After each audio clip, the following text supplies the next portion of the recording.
everyone, Talking Gallifrey, I'm Elliot, and welcome back to the channel. Now today, I'm going to be doing the top 10 Doctor Who, New Who episodes, from Christopher Eccleston's first episode, Rose, written by Russell T Davies, up to the latest episode, which was The Husbands of Riversong, the Christmas special of 2015, written by Stephen Moffat. So I'll be ranking them 1 to 10, well, 10 to 1, starting from 10, going up to 1.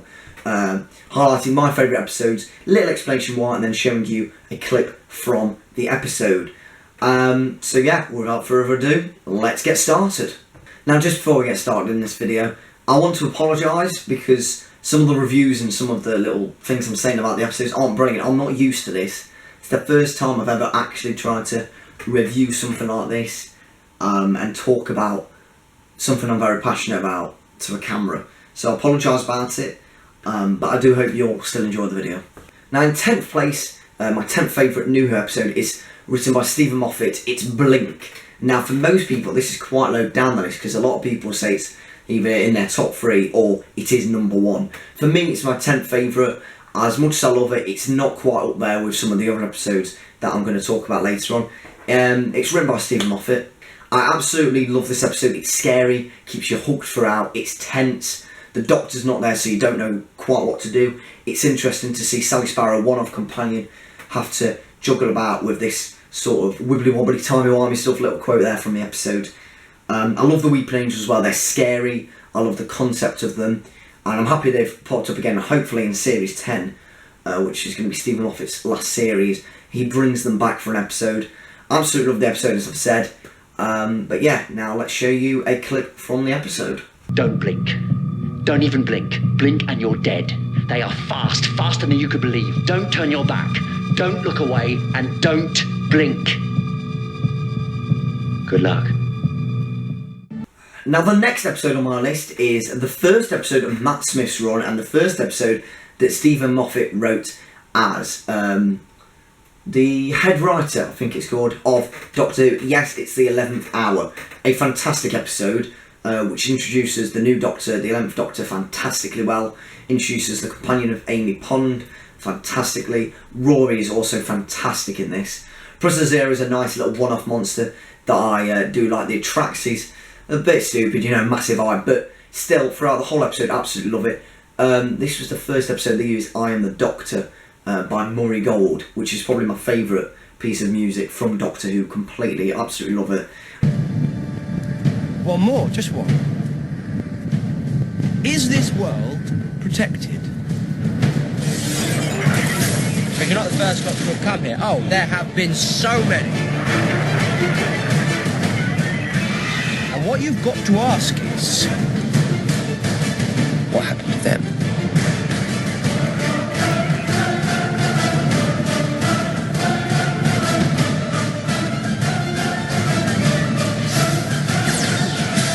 Hello, I'm the Doctor. Now the 8th episode in my list is yet again another episode written by Stephen Moffat. Yes, it's the season 4 two-parter, Science in the Library and Forest of the Dead. Now my mate Jack Pearson, this is his favourite episode, and it's not quite up there, but it is a fantastic two-parter with the Vashta Nerada, first appearance for Professor Riversong, archaeologist. Donna is also fantastic in this. I like it. She sort of has a little universe sort of thing for her. You know how they get saved by Cal, Charlotte, Abigail, Lux, which I won't spoil the whole episode to you, but that is huge for the episode if you haven't watched it. So Donna sort of this little pocket universe when she gets sort of taken, saved, which kind of like see how she deals with that. I love the way David Tennant is in this. He's angry because Donna's going, scared, but he's confused as well because he doesn't know who Riversong is. She keeps on saying spoilers. The Vashta Nerada also an incredibly creepy monster, which we're just used to by now with Stephen Moffat. Who turned out the lights? Hey, who turned out the lights?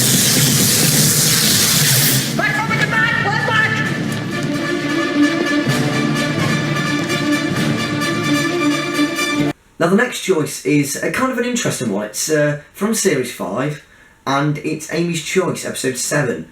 Now, with this, it's quite of a weird one, but when I was reading the recent Doctor Who magazine, when I went on holiday, I bought it because I wanted to read it on the plane and stuff, and by the pool, it's interesting because they did a review of that, and they were raving about it. They were saying it's fantastic, and I did rewatch it while I was over there because I took Series 5 with me, and you know what, they've got a point. It's a fantastic episode. It's fast paced. The guy who plays the Dream Lord, Kobe, I think it's cannot think of the name. Awful, great preparation there, right? But he is fantastic throughout it. He's scary in a way. He's sinister. You're not quite sure who he is. The Dream Lord, who is this? Who is this imposing character? He's an equal to the Doctor, which if you watch the episode, you'll know what I mean by that. I like how it's centred around Amy, and I like it how it's Rory's dream, you know, living with Amy. You know, they got a baby on the way in Ledworth, or Upper Ledworth, and then in the TARDIS, that's the Doctor's dream, because he's still with Amy, still with Rory. And for Amy, she's got to choose between them both. And if you watch the episode, you'll see that she has to choose. Obviously, it's Amy's choice. She has to choose between which one's a dream, which one's a reality. And there's a little twist to that. But I love how tense it is. And when the first time you're watching it, you go, which is the dream? Which is the reality? I don't know. The echinodines they use with the weird thing coming out of the mouth creatures, they're alright. It's kind of weird though, old people coming towards you, you know, scary old people. Who are you? And what do you want? The Doctor knows you, but he's not telling me who you are. And he always does. Takes him a while sometimes, but he tells me. So you're something different. Oh, is that who you think you are? The one he trusts? Actually, yes. The only girl in the universe to whom the Doctor tells everything. Yes. So what's his name? Now in 6th place, we're nearly at the top 5 now, is Human Nature, Family of Blood. I love this episode. It is incredible. An amazing episode. I like it how the Doctor has to turn human into John Smith. I like it how he falls in love with Joan, which is fantastic. It's weird to see that. I love how Martha's jealous and she's confused. And basically, if you've watched the way Clara is in Series 9, and I think it's just Clara. Can't really think of many other episodes where that would have had to really happen. And I love the line that Bane says, "The fury of a Time Lord." Love that. Incredible. It's chilling. You can see the anger coming out of the Doctor. It's amazing to see. I don't like the look of that hydroeconometer. It seems to be indicating you've got energy feedback all the way through the retro stabilisers feeding back into the primary heat converters. Or, because if there's one thing you shouldn't have done, you shouldn't have let me press all those buttons. But, in fairness, I will give you one word of advice. Run. Now we're into the top 5, and in 5th place is The Waters of Mars. Now I know I'm not alone in loving this episode. A fantastic episode. The water creatures are terrifying. Adelaide Brooke, I think her name is a good one-off companion with the gun up to the Doctor, stating name, rank and intention. Love that. Gadget's a kind of canine type of thing. As I was saying, the water creatures are terrifying. Absolutely terrifying.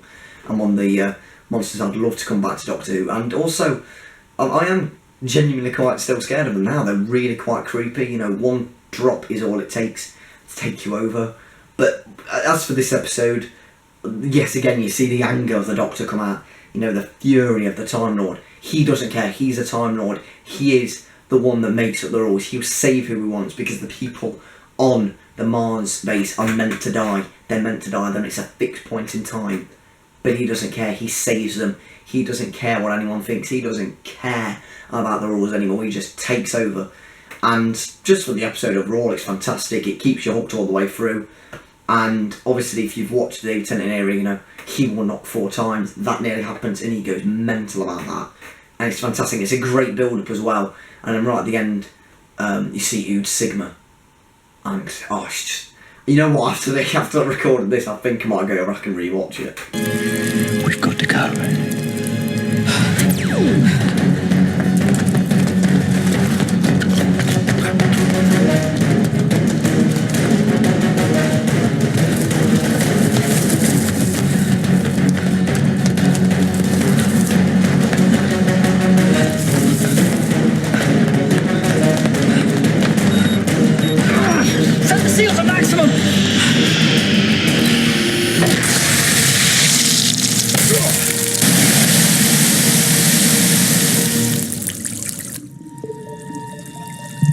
Now number 4, and it's a episode from series 2 with David Tennant, well, his first series, and we're both talking, and it's the Impossible Planet and the Satan Pit.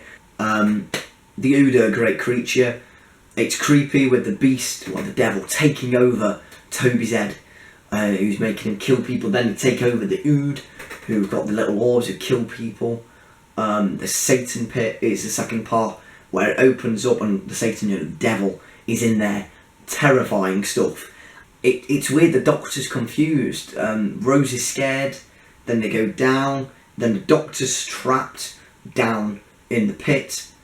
Rose is back up here, she's through the ventilation shafts, getting away from the Ood before she dies. It's just a great episode, and it for me is one of the best episodes in New Who history, and the whole of Who history. If anyone agrees with me or not, that's my personal opinion, and I absolutely adore this episode. Did your wife ever forgive you? I don't know what you mean. Let me tell you a secret. She never did. Officer, you stand down and be confined. Of what? Or under the strictures of Condition Red, I am authorized to shoot you. But how many can you kill?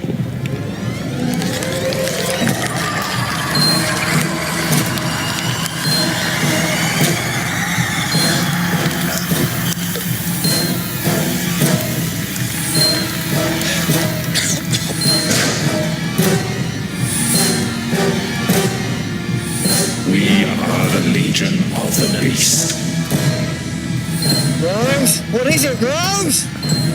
Now into the top 3 episodes, and this one is an absolutely amazing episode, featuring probably one of the best moments in New Who and complete Who history. Yes, it's the Zygon invasion / inversion / inversion / invasion. Not sure which way round it is, but it's a follow-on from Day of the Doctor. It's chilling because it's about terrorists, and at the time, this was just after the Paris attacks in November. When they attacked, or they tried to attack the France versus Germany football match, and when this happened, this was big news, and obviously because it was a terrorist attack. And at the time they released this episode, obviously they not planned it, but it came out at the time when this happened, and it's all about terrorists because the Zygons, there's one lot of Zygons that are good, they're happy to live on Earth as humans, they're fine out, but then there's another lot of Zygons that are rebelling. They want their freedom, they want to roam around as Zygons, want to take over the planet, kill all the humans. And it comes down to Unit and a Zygon facing off against each other.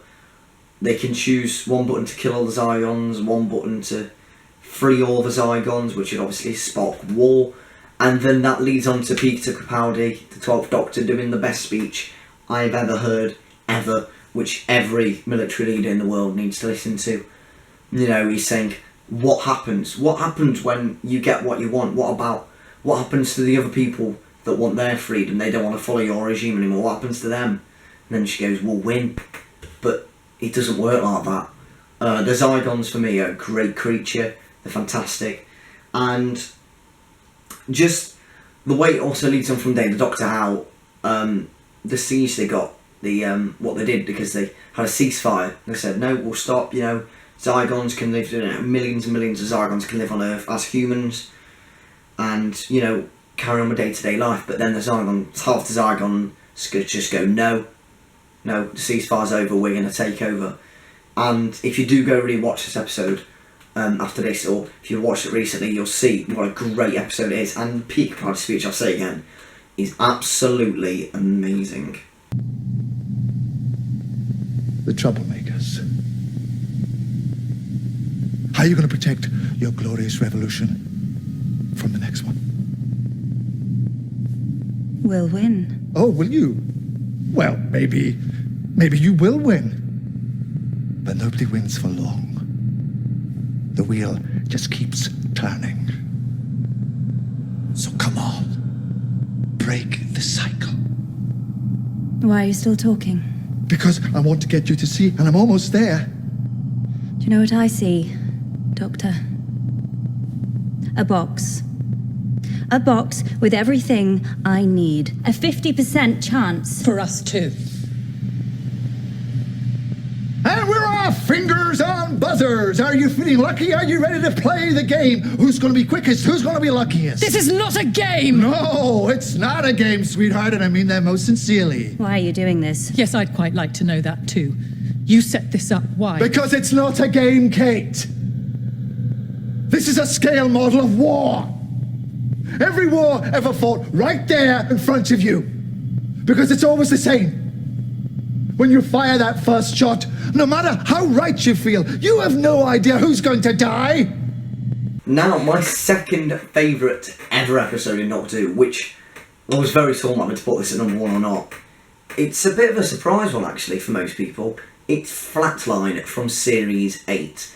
Flatline, I love it. I love the little shrunken TARDIS, that is fantastic. It's hilarious as well. I love the boneless creature that's there, that's fantastic. You know, how the 2D they suck people in, and it's just a weird kind of monster alien to have that we've not seen before. It's a different kind of concept. And also the little speech that Capaldi does as well.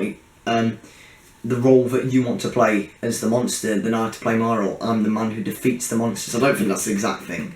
I'm going to show that clip in a minute. But he just comes out of his TARDIS, goes like that with his Sonic, boneless and dead, and it's just a great way to finish off an episode.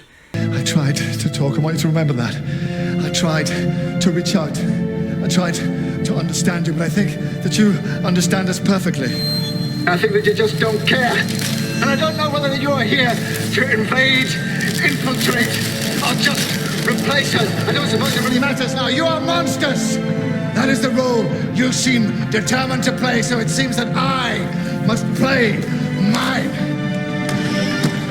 The man that stops the monsters. Now at number 1, my favourite ever episode is from Series 1 with Christopher Eccleston, the first series that came back in 2005. The Empty Child that Doctor dances yet again as Stephen Moffat episode. Now this one, the one Doctor Who monster I am still terrified of to this day is the gas mask zombies. The Doctor goes, just for once, everybody lives. Goes like that. Or he says the nano gene's a little sort of creature in it, and everyone lives, everyone survives. And I love the setting as well, World War II, it's great. It's kind of funny, there are some humorous moments. He goes like, has anyone seen this kind of shape, which is a bomb shape, and obviously it's World War II. So everyone just laughs, goes, of course we've seen it, it's a bomb. It's tense, it's scary. The way Stephen Moffat portrayed this episode as a sort of mini horror. This was his first Doctor episode he ever wrote. Bearing in mind this was the first series that came back. We had many scary episodes up to that, maybe Dalek classed as a scary one. But this was the first scary episode. You know, you had kids on me on the sofa. I was like 5 or 6 watching this. I was terrified. You know, gas mask zombies going, are you my mummy? Terrifying stuff. Please let me in, Mummy. Please let me in, Mummy. You alright? Please let me in. You mustn't let him touch you. What happens if he touches me? He'll make you like him. And what's he like?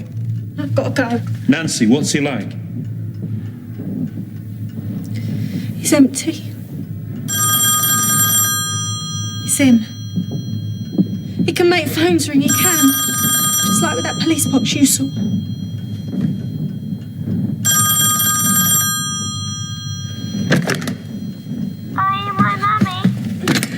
That is it for this video, guys. Hope you've enjoyed my personal top 10. I know I've not got many subscribers or many views on my videos at the minute, but if you have enjoyed this video, make sure to hit the like button. And comment if you've got below, comment your favourite top 10 videos below, or just your favourite episode, Doctor Who, or your opinion on my opinions. It'd be interesting to see if anyone agrees or disagrees. And of course, please, if you're new around here, or you've just found the channel, please hit the subscribe button. I'm going to try and do as well as I can on this channel. Because I love Doctor Who and I want to make Talking Gallifrey a fantastic Doctor Who channel. Thank you for watching. I'll see you all on Gallifrey.